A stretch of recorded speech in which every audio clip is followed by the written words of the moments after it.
I want them to be scared. I want them to lose the race before they even start. Mo and Galen never had a bad day. Never had a bad race. Never. That guy, you could just sense it. He was going to kill you. I'm not Kipchoge. I have to work twice as hard as Kipchoge. I have this thing called the 1% rule. And it turned out I had cancer, and it really just changed my life in a tremendous way. We call it adapt or die. I like to say life is tough, be tough. Wear those scars with pride. It means that you survived. Pete, Julian, tell me who the most impressive athlete you've ever coached is and why. We'll hop right in. Oh my gosh. Wasn't ready for that. Let's see. Most impressive athlete I've ever coached and why. I've had the opportunity to work with quite a few. So that's a tough question. I would say probably some of my athletes will listen to this, Mike. How come you didn't pick me? I would say Shannon Rowbury. When you just look at the whole package, just in terms of discipline, lifestyle, talent, work ethic, really knew how to rise to the occasion, just mentally, the way she would approach races. That would be my answer, but that's a big mountaintop, and there's a room for a lot of athletes up there. So it wasn't just her. I've obviously had the opportunity to work with so many awesome athletes, and even some current ones who I think are either almost to that mountaintop or can claim that peak along with Shannon. I think something really cool about you and your coaching that I've sort of studied from afar, so it's a privilege and an honor to speak with you today and pick your brain, is you've had the opportunity to work with multiple different cultures, right? Both in the States.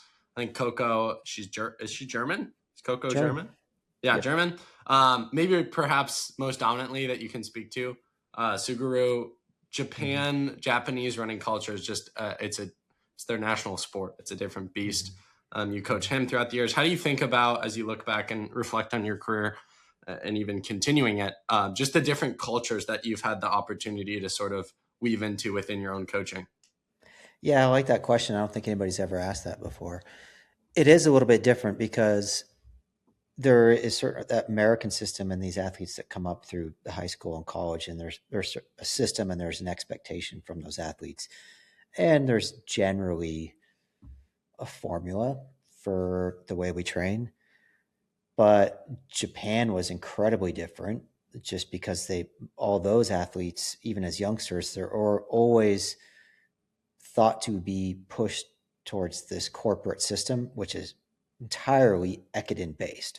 So getting youngsters ready for either a 10K leg or a 15K leg or a 20K leg. So everything about their high school, even middle school, college, it's all about that ekiden. And really just kind of being ready once a year for this huge event that happens around New Year's each year.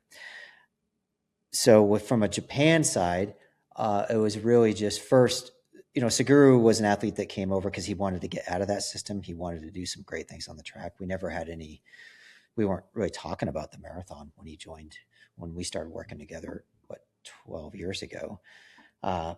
He just wanted to be a track guy, and that wasn't a really good place to be.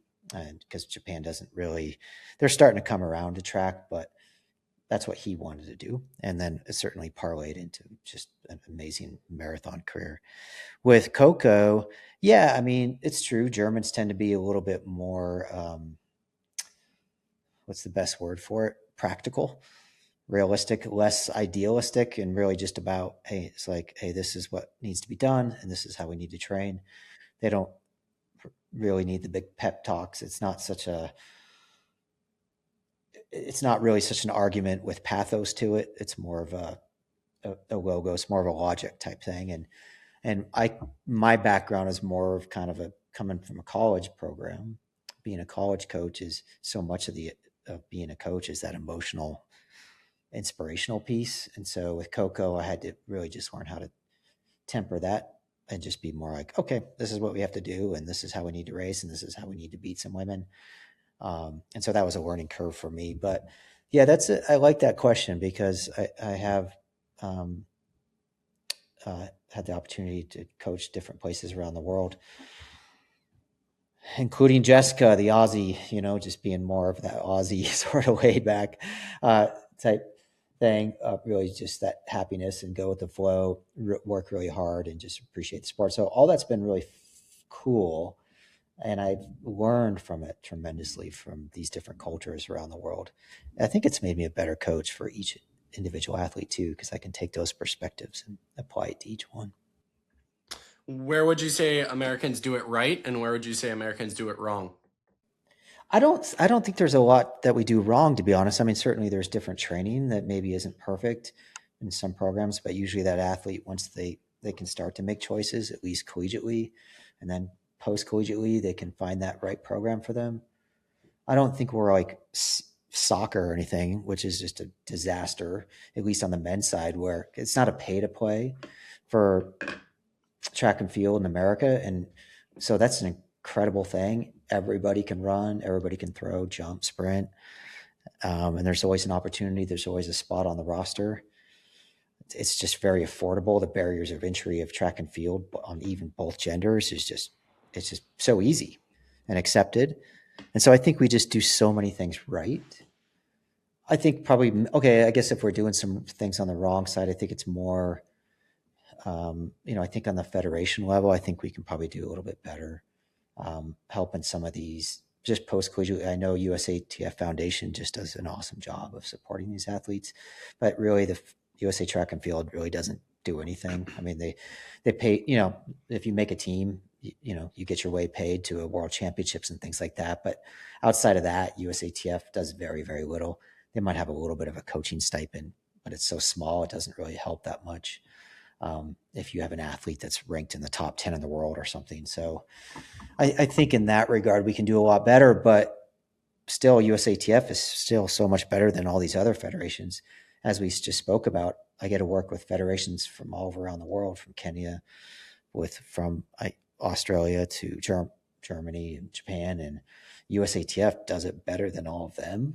So at least they're doing a lot of things right. The things that we do right, I guess, going into that is we just have so many great coaches, passionate coaches. I think our best coaches are in high school by far. Our very best coaches. Interesting. Why? In the sport. They're in it for the right reasons, right? As you get into college, especially in the P4 and certainly the pro, egos come into a large part of that. And I'm guilty of that. High school, my dad was a high school coach for 30, 35 years. They're just in it for the right reasons. They get these kids for just a small captive time, 4 years. And so really their responsibility is the growth, just the growth of that young boy or girl. And I think they just take that responsibility. It's a great responsibility, and 99% of them just do an amazing job, just nurturing that love and fun. And it's just, that's where our best coaches are. I mean, if you go to these big high school events, whether it's any of these NXN meets or the New Balance, any of these big high school national championships, it's just the families and the coaches and the teams. It's just awesome. You just see that energy there. Some of these teams, they've got 100 kids on their cross country team. That's just a great coach, honestly. And they're the ones that are really laying down the foundation for every great athlete that I've had, Dominic.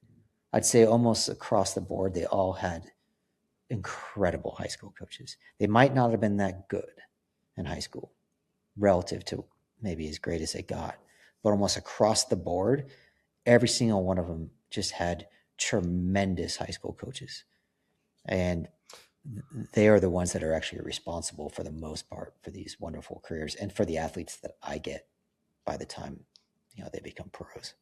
Speaking of the high school system, I made a video on this not too long ago, last week. Track and field, it's the most popular sport in high school sports. And so statistically, it's the hardest one to go pro in. Some people push back on certain data points, but just because we have the biggest pool and our professional sport isn't that baked out, there aren't these structures or these teams. The lowest percentage sport to go pro in is track and field. Yet it's of my personal opinion that it's one of the quote unquote easiest if you're serious and you're committed and you're good. And I've had this conversation with a lot of coaches and even athletes.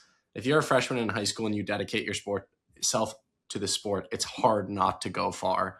Maybe not pro, but you can go really far. How do you think about that in terms of dedication or commitment for younger athletes listening, and how far you can take the sport if you really want to?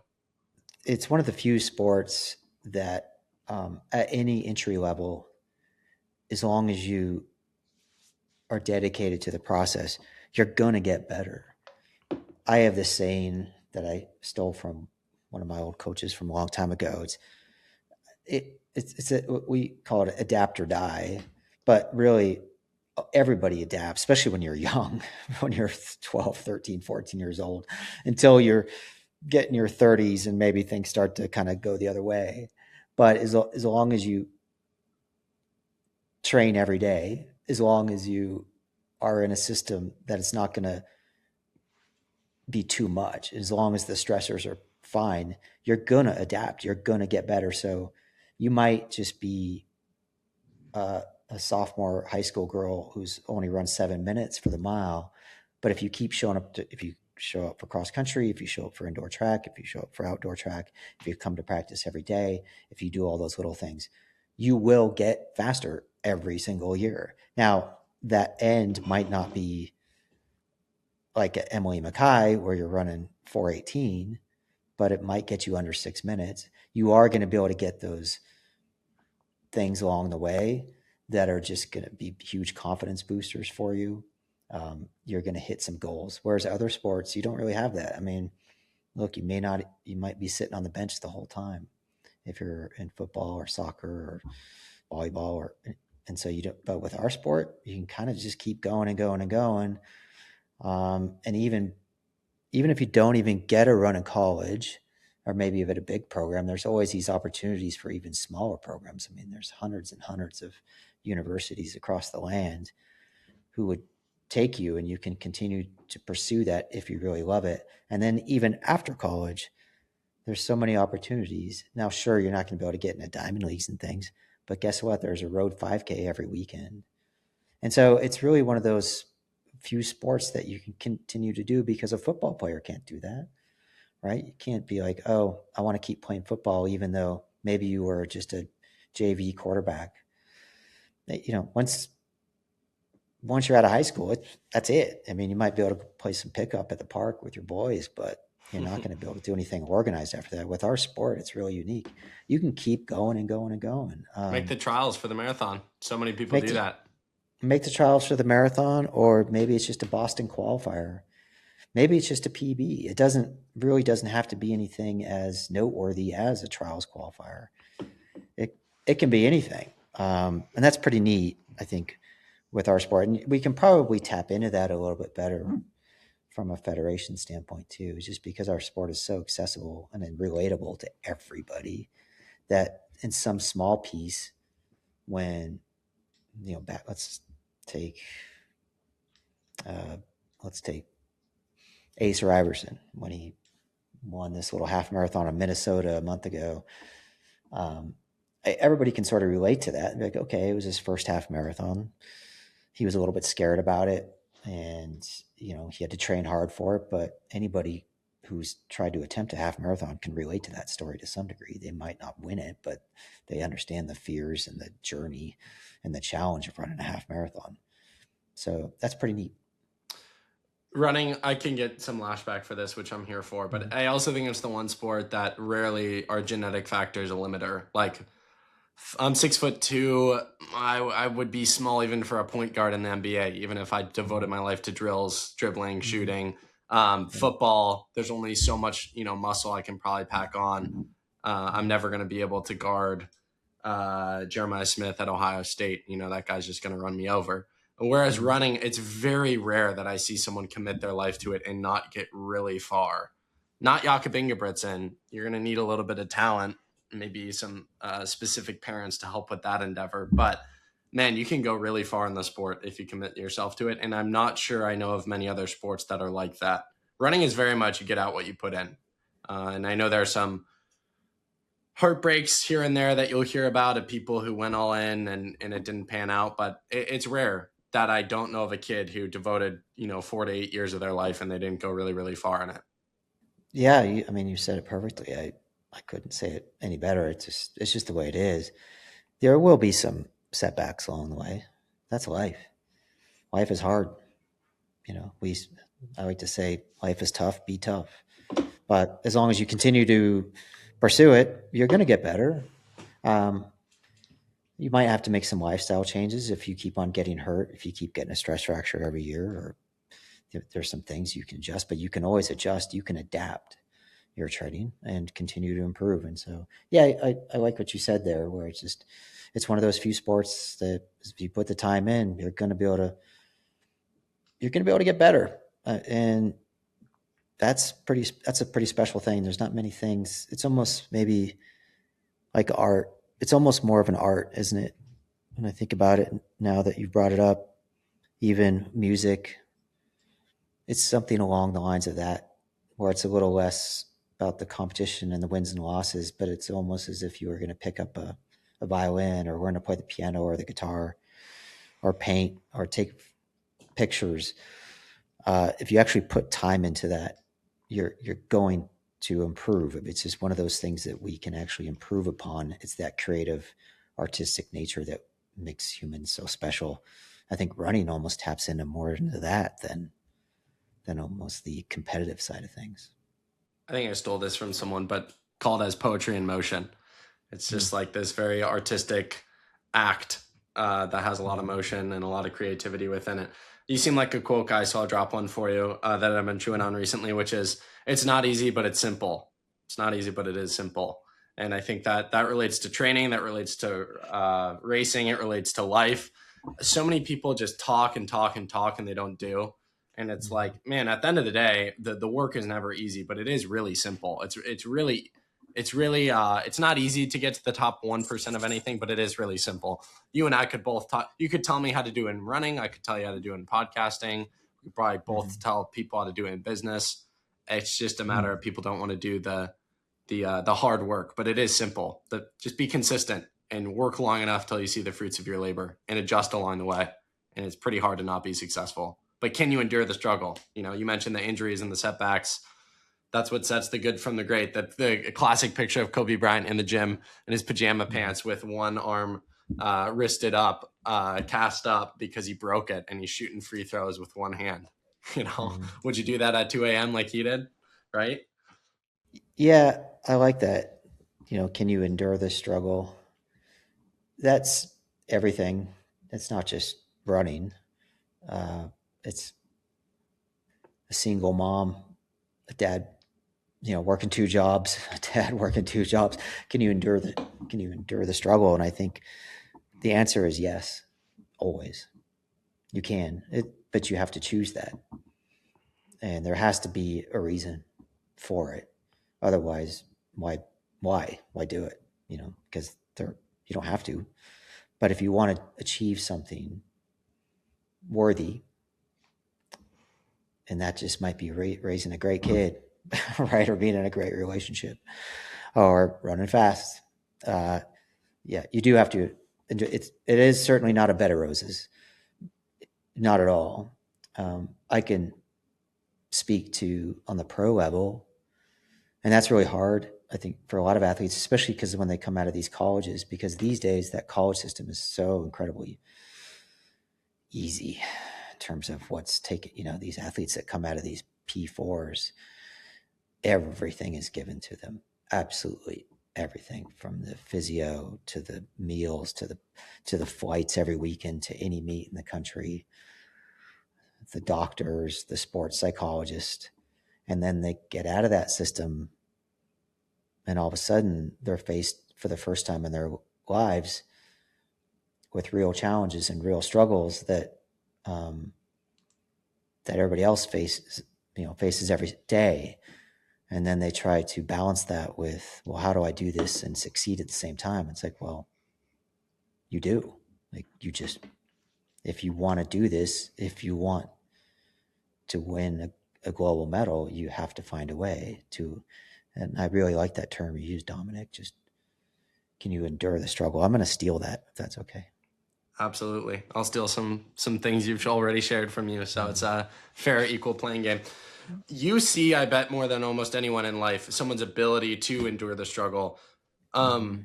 I was going to bring this up later, but I'll bring it up now. As a kid growing up in the sport, Mm-hmm. I think the company was Elevation 0 Meter. They would do a lot of work with the Nike Oregon project. And they made, to Mm-hmm. this day, I can link to it in the show notes, one of the Mm-hmm. most beautiful pieces I've ever seen of Suguru in his build up to the Tokyo Marathon. And I'm a big classical music fan. The classical Mm-hmm. music they chose, Lake Mary Road, I think in Flagstaff, he was ripping a tempo, and you shouting out of your car window at him. I forget what you were saying. I should have watched it before this, but I probably watched that video a dozen times. It's like 4 minutes long. Mm-hmm. And then you go back a few years, and the video you and Alberto training Yomif for Mm-hmm. the world indoor mile record, which at the time was so exciting to follow along. I was in middle school, I think, at the time, Mm-hmm. and he's throwing up, running 400s in like 53 or 54, and you really get to see up close people who could cut these workouts early and just have this unfathomable ability to the average human to just push way more. How do people expand their ceiling for suffering? Practice. I think, if you read some of the great Greek philosophers, they say you can't just say you're going to do something. You have to do something to be that thing. Right. So if you want to be a patient person, then start being patient, and then you become a patient person. You can't just say it. If you want to be a courageous person, start just being courageous, and then you might become courageous. But you can't just say, I'm courageous or I'm a patient person. You actually have to become that. You actually have to do it. And I think the same goes with that sort of work ethic, and to really push yourself really hard is you can't just write about it and Instagram it, social it. You can't dial that stuff in. You actually have to start doing it, and you have to embrace that. And it sucks. It's really painful. It's really tough.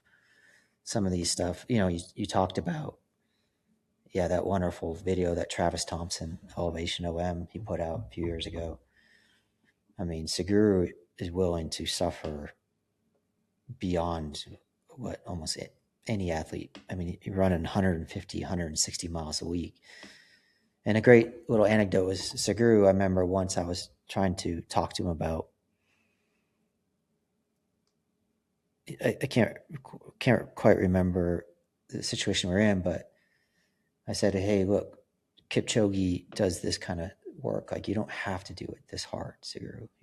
Maybe we're overdoing it in training. It's like Kipchoge does this and that. And I was kind of explaining what Kipchoge was doing. And he's looked at me and he's like, Peter, he's like, I'm not Kipchoge. I have to work twice as hard as Kipchoge if I want to beat Kipchoge. And that's the mindset, right? But he didn't get there overnight. I mean, I remember when he was a youngster 14 years ago, there were certainly some days where he was asking questions of himself and whether he can get through those workouts and whether it was worth it or not. But now he just embraces it. But I don't think I haven't had any athlete make it to the very top who doesn't just embrace that suffering.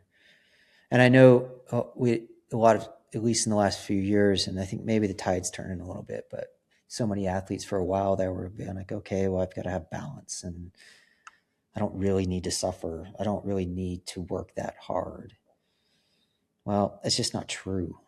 I think you've been listening to too many ring light coaches, and you haven't actually been out there and seeing what's really done in the world and how hard people around the world are truly training.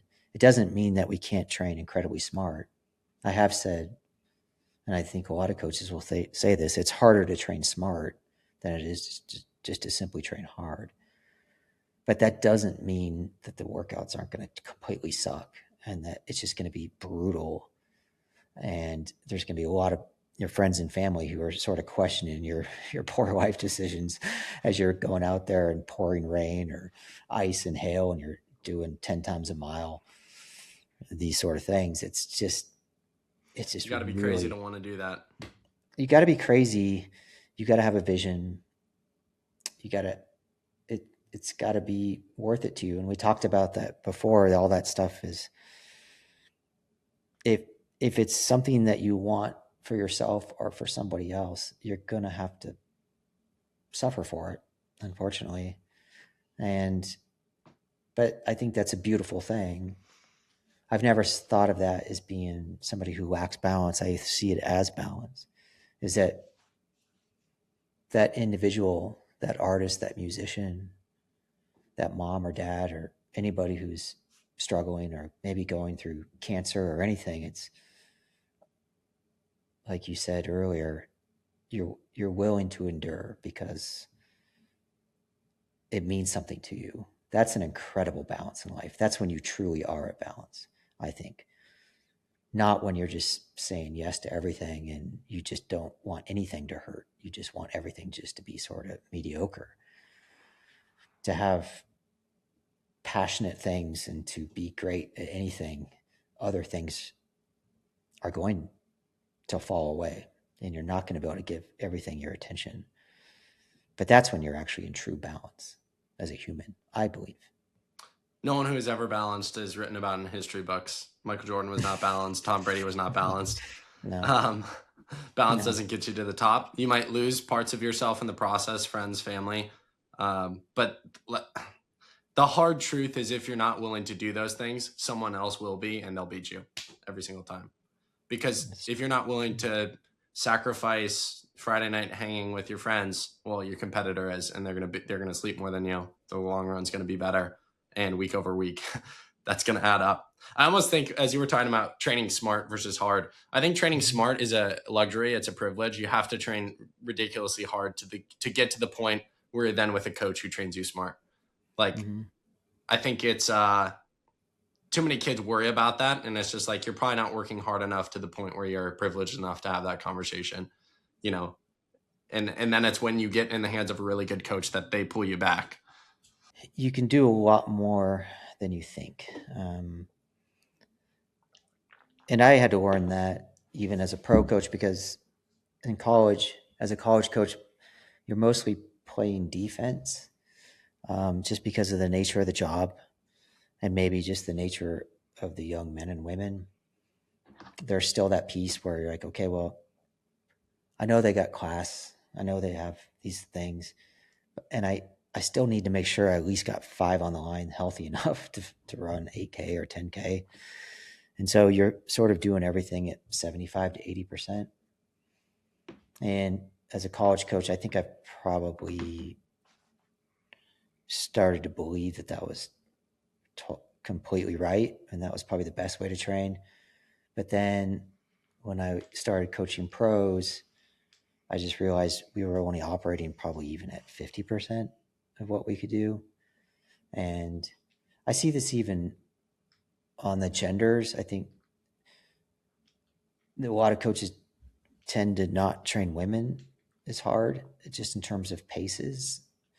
The volume might be the same, but it's just they're doing it with these kid gloves, and that's just so insulting, I think, to women, to these female athletes. Is they can, if anything, they can work harder and they can do bigger workouts than the men. They're just built stronger and tougher. So that was hard to wrap my head around initially, is to be able to say, okay, why can't Shannon Rowbury train just as hard as Mo Farah, right? Like if Centro's doing these workouts, these K repeats at a certain pace, why can't Shannon do the equivalent of that same session, if not more? She has big goals. She wants to win medals. She wants to win gold. She wants to break American records. So I have to look at that open-minded, and I haven't really found that hard work equates to injuries, honestly. I just haven't. I think there are certainly athletes that are more injury prone than others. We know that. I mean, stupid work is what leads to injuries. Yeah, working too hard can contribute, but you got no one to pull back. Right. But you have to build into that. So when we talked about adapt or die, right? Like you can, as long as you give the work in a proper way, as long as you're not waiting until the end of the season, like, okay, now we're sharpening. But at least with my training program, we give these small little doses of this stress throughout the entire year, and it just keeps building and building and building, so that you don't show up and start running 150 miles a week. If you're Suguru, you show up and you start doing 70 miles a week, and then it's 75, and then it's 80. But so everything grows and over time. But we do know, but I do need to know what the end goal is for that athlete. And I guess for me, in my position with my job, is I get the luxury of sort of looking at it to reverse engineer it from, okay, well, if they're a pro, they want to win a medal or they want to make a team. So how do they do that? So I can just say, okay, well, this is what it takes, right? If you got to be able to run 355 for 1500 if you're a woman. So, okay, well, you better be able to come through the 800 in 207, 208, and you better be able to close in 60. So let's reverse engineer that and let's create a training plan so that in 3 or 4 years you can actually do that. Whereas a college coach and a high school coach, they have to look more from the developmental side.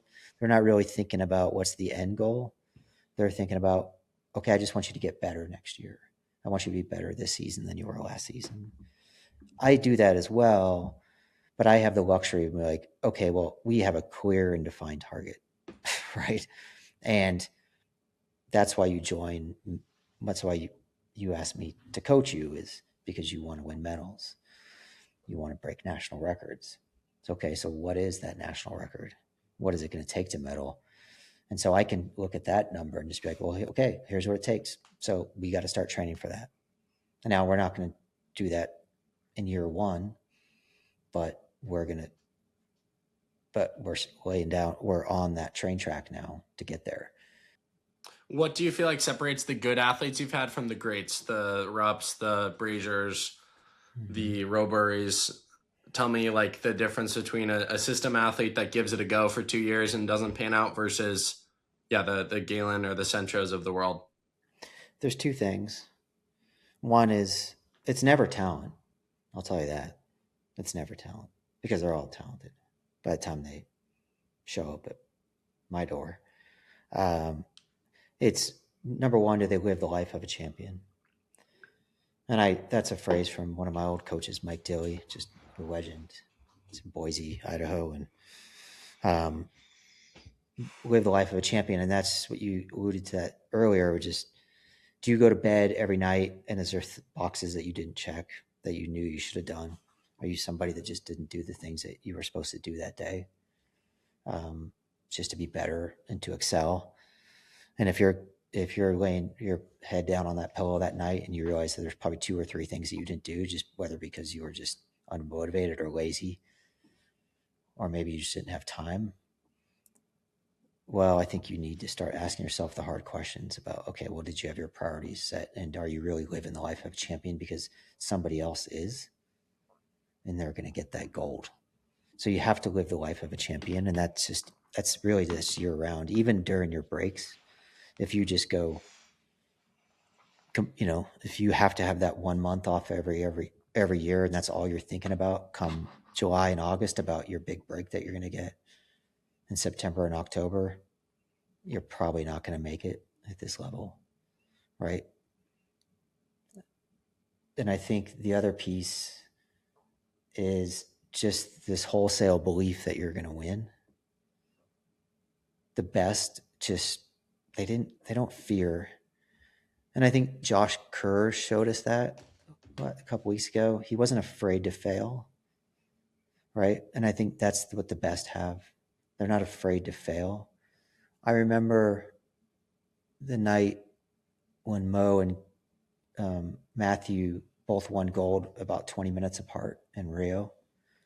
And so they're pretty much kind of warming up together, or at least kind of starting the warm-ups about the same time. We were in that, there's like a different little warm-up track outside of the stadium. And you would think the pressure would have just been tremendous and immense for both those guys at that moment. And it just wasn't. They just weren't afraid to fail. Like, they knew that they might get silver, they might get bronze, they might not even medal. But they just didn't give a shit, right? They just knew that they were going to try to win. And whatever happened. It didn't stress them out. They knew they were incredibly fit and that they're just going to go out and win. And that's, so those two things, to live the life of a champion and just have that absolute wholesale belief that you're going to win, or at least you're going to try to win. And if you don't, the sun will come up tomorrow, but the next day you'll try again.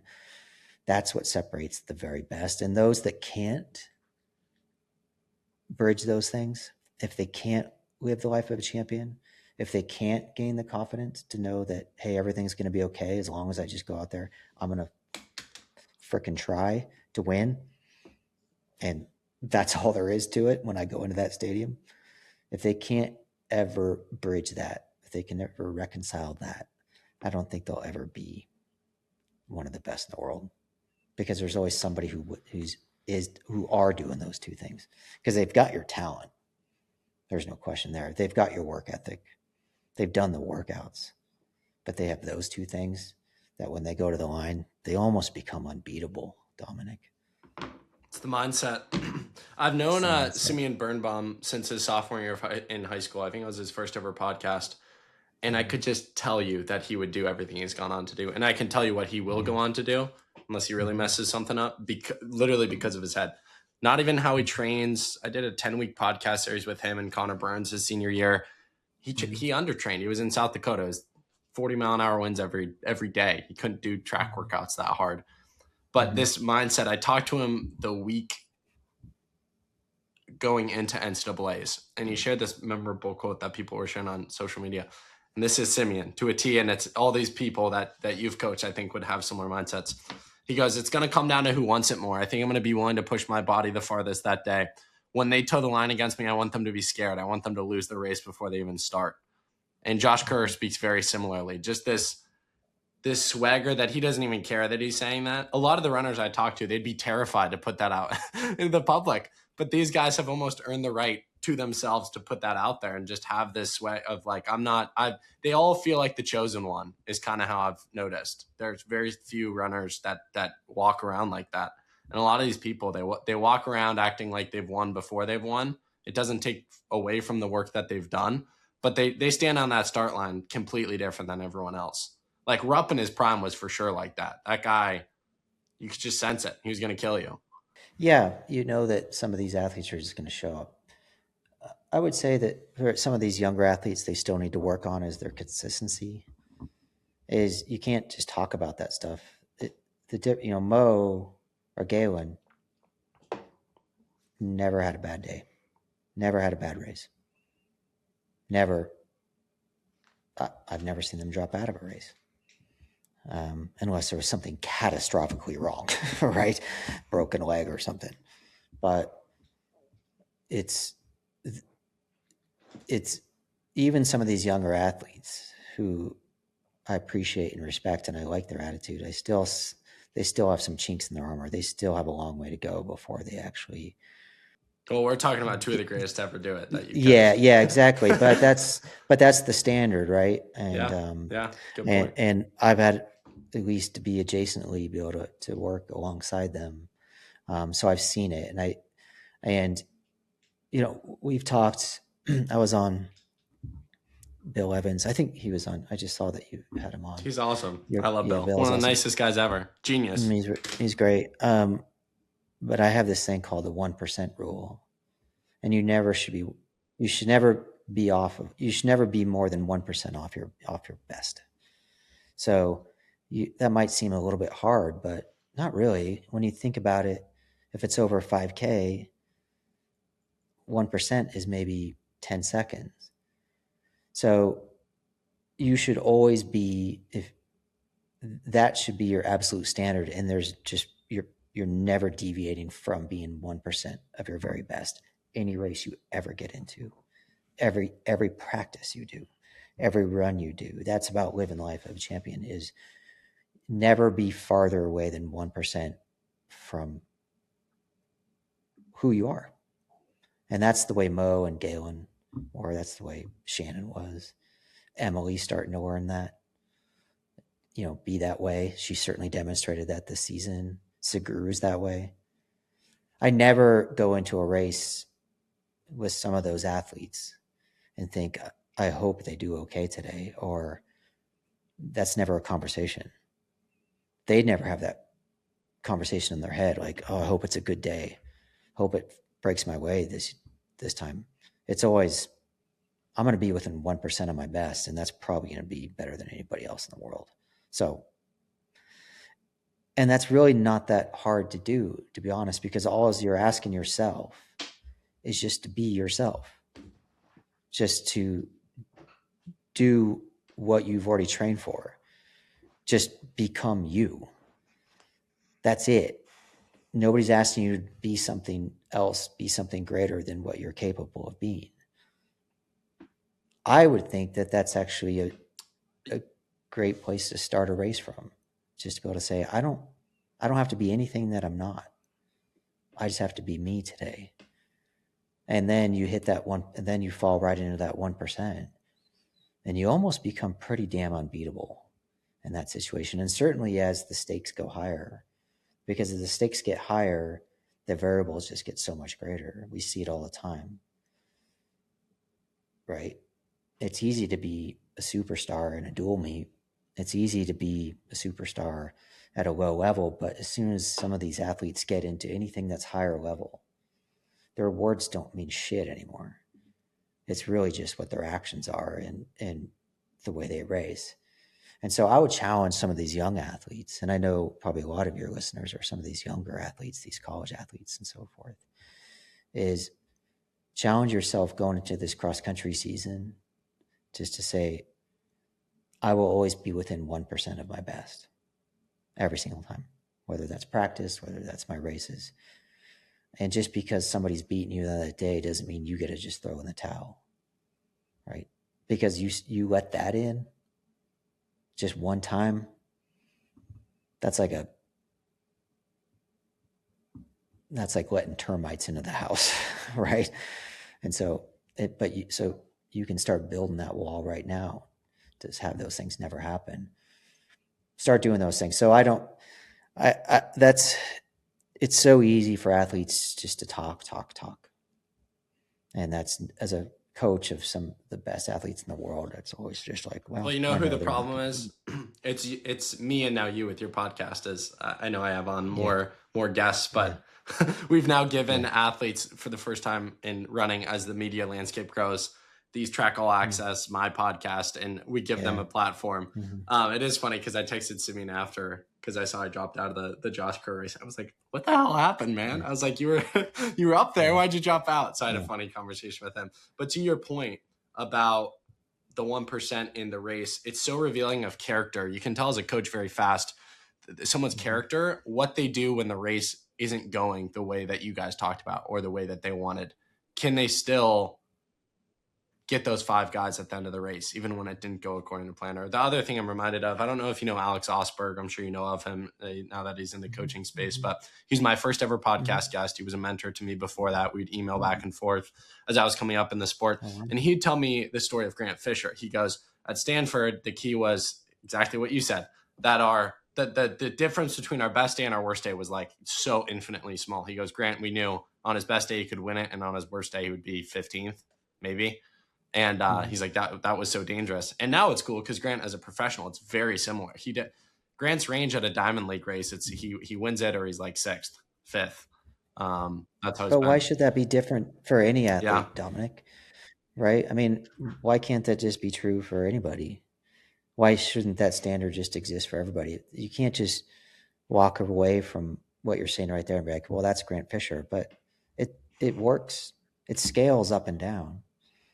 No matter if you're the 7th athlete on the team, right? You should still always be within that. Your coach should still always feel like, hey, you're rock solid. I know you're going to be as good as we're going to be. It's like I today. said, character, man. That's going to be, yeah. Well, we're all great when we win, but as Mike Tyson said, everybody's got a plan until they get punched in the head.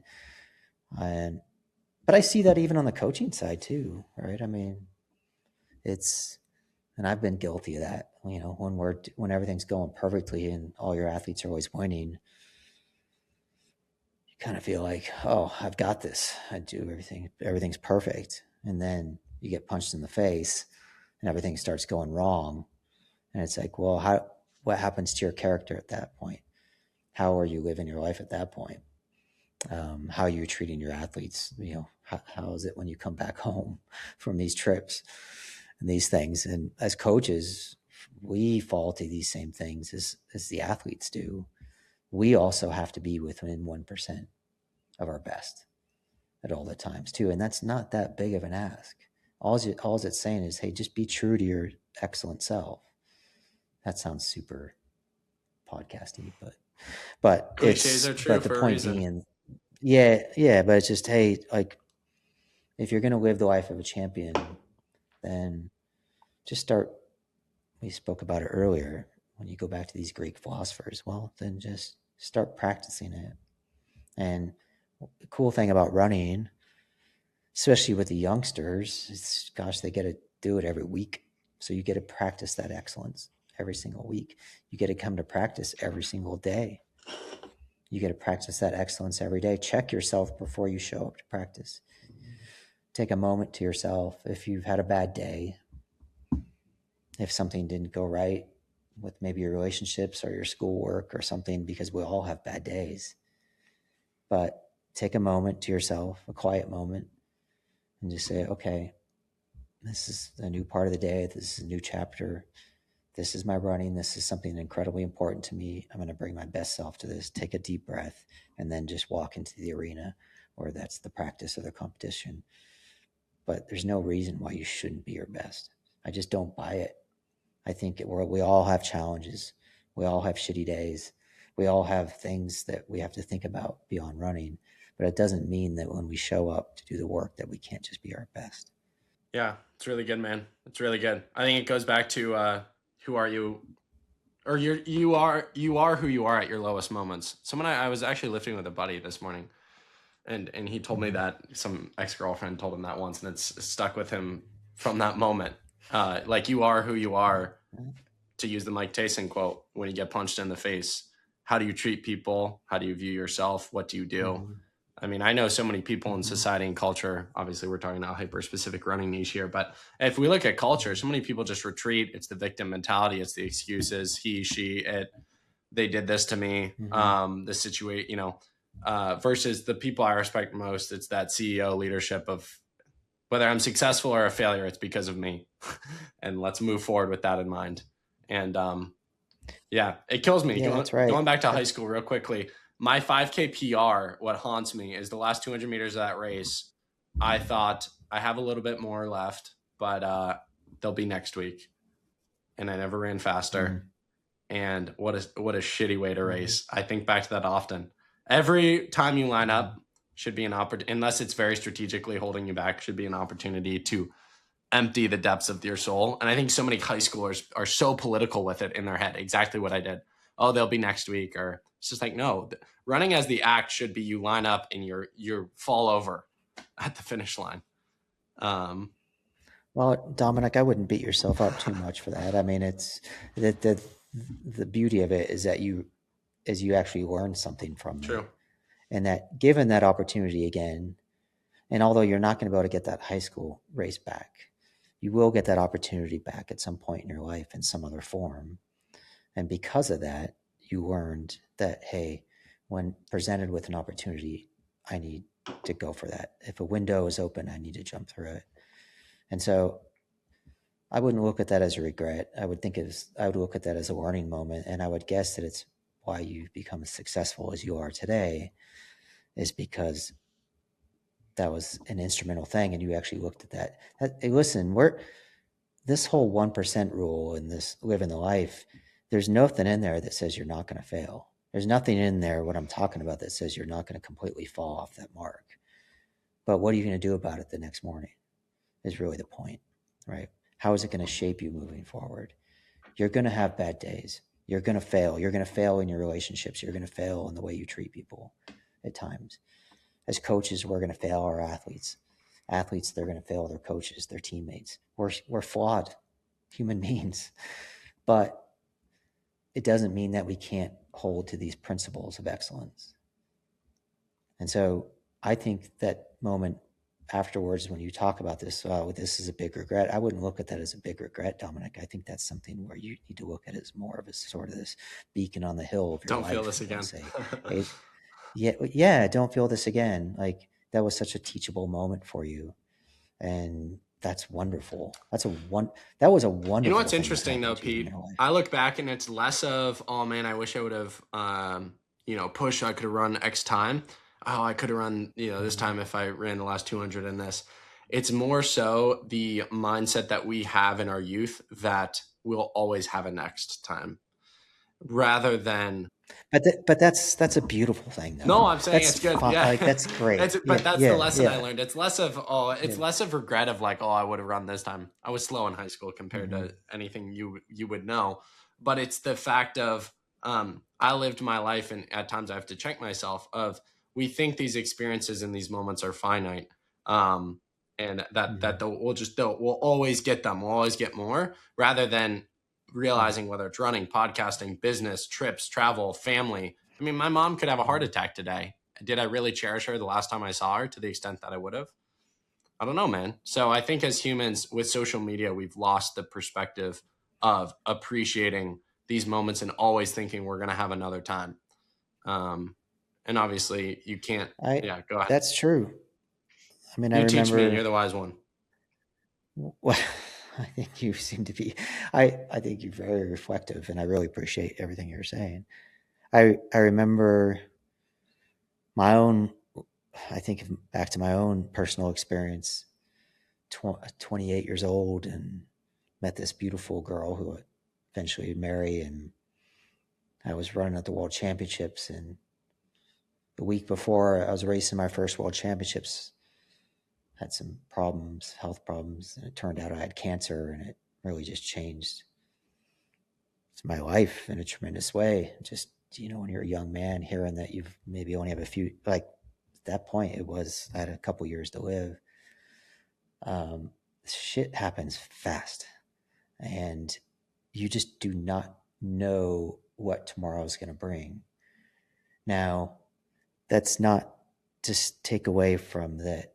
The beauty of youth is that you do have a tomorrow, and you do have a chance for tomorrow. And if you did screw up, that you are going to have an opportunity to do better the next time.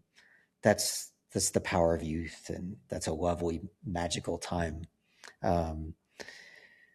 But you're right, Dominic, is that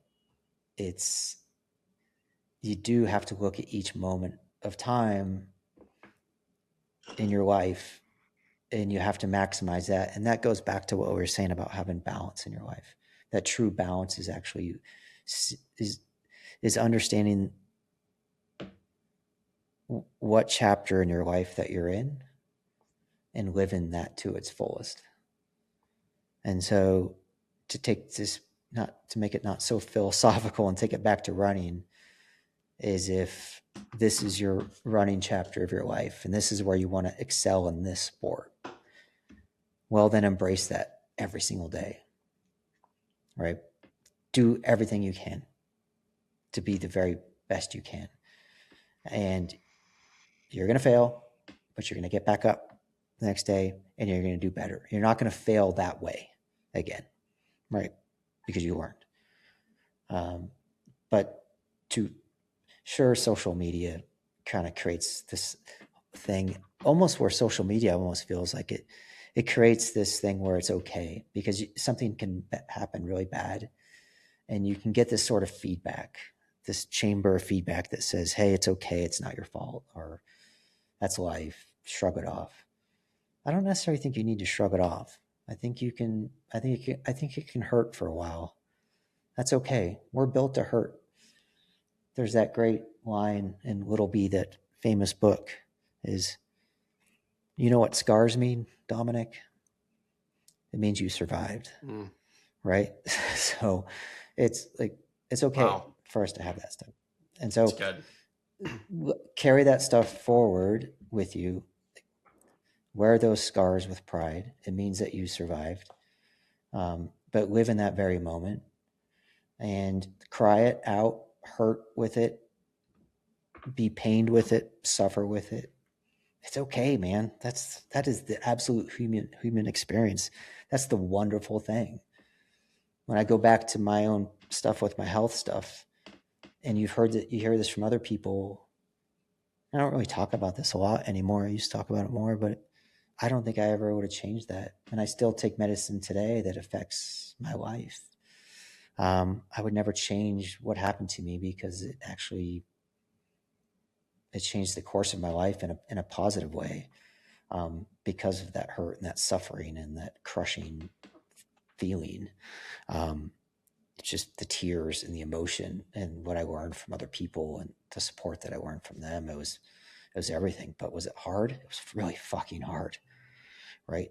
And if I had social media back then, tell me like, oh, it's all right. And if I could have shared my journey, maybe I would have given it all away instead of just confronting it with my own self. Yeah. There's this great quote from C.S. Lewis that relates to what you're talking about. I sat with my anger long enough until she told me her real name was grief. Really like that. And I like what you're saying. I think more men are starting to talk about it. I think it's really healthy. If we have high school boys listening, man, I can't refresh this enough. Crying is a great thing. We don't normalize that enough. It's healthy emotional regulation. It's okay to be upset and angry and sad, whether your high school sweetheart broke up with you or you didn't make the state championship for cross country and you're crushed by it. Those are good experiences. And I think an underlying theme of our conversation today, Pete, is it's who you become in the decision in the moments after that. That's everything in running, but also how that translates to other qualities in life. And I did want to ask you before wrapping up here, because it was on my notes to ask you about, but you brought up your cancer. You had it twice. I didn't know the full historical context of the moment, 28, in the peak prime of your career. But what do you think dancing with death did for you and does for you now as a coach? Maybe realizing and appreciating life at a deeper level, forming young men and women in this sport and passion. I think for me is I realized that, for starters, that I didn't beat it, I survived it. And I think accepting that. And that took a lot of time understanding that I didn't have control of everything. That's made me a better coach. I've become, and gosh, I'm working on this to this very day. I mean, I've just in the last 2 years, I've had some pretty significant stuff that happened in my own coaching career, just, no longer being with Nike and kind of having to start all over again. It's just really sort of facing these big challenges and just, okay, well, it's really easy to become cynical. Maybe when you have a health problem or if you're in an injury cycle, or maybe if you're a coach and it's just not going really well, or if you're in a job where it's so easy to become cynical with this life. But I think we're all born idealistic and optimistic. And to try to come back to that somehow, anyhow, any way that you can, that's really what I've tried to do. And I'm nowhere close to being at the finish line there. But from a coaching standpoint, I'm trying to bring back that idealistic Pete, that kid Pete, who was super idealistic, right?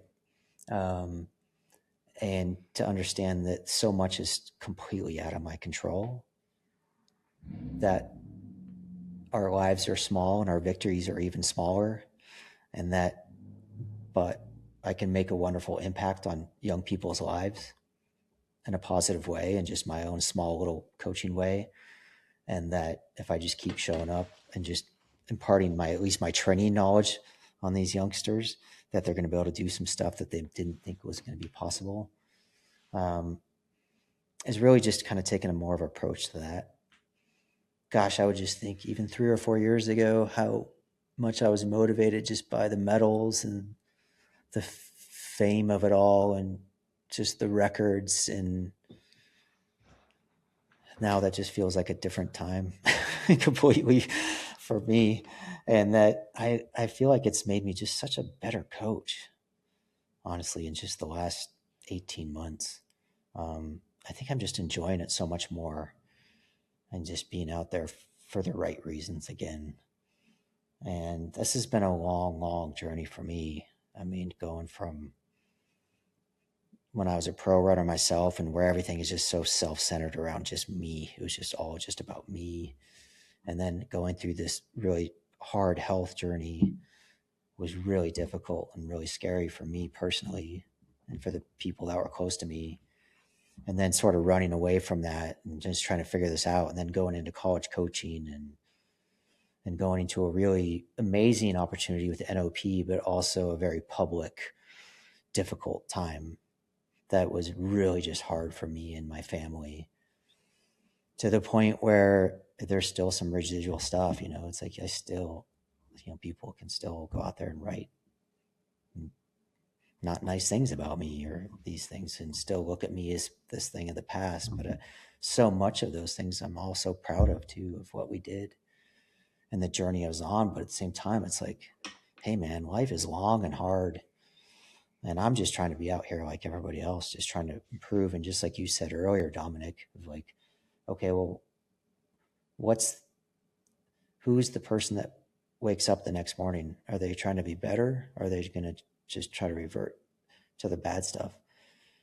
I think in these last few years, for me, all that experience I've had is starting to finally get to that point where I'm in a sweet spot.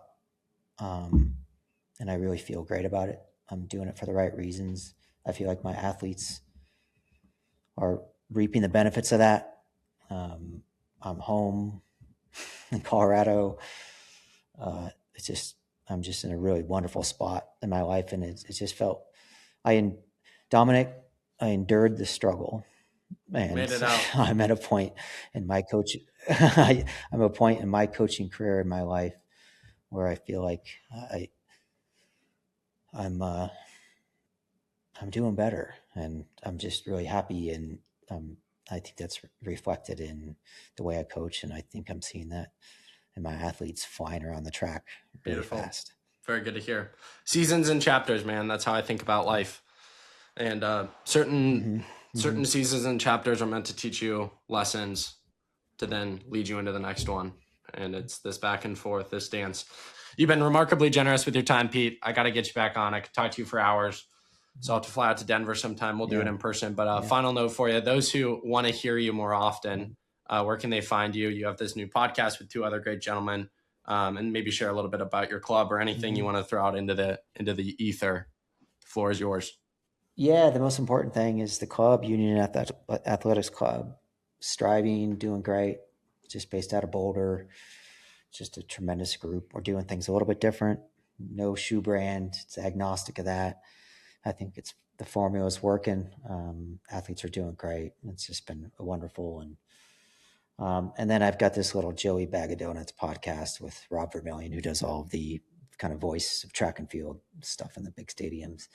And then Dr. Tim Riley, a good friend of mine who was a college coach for a long time.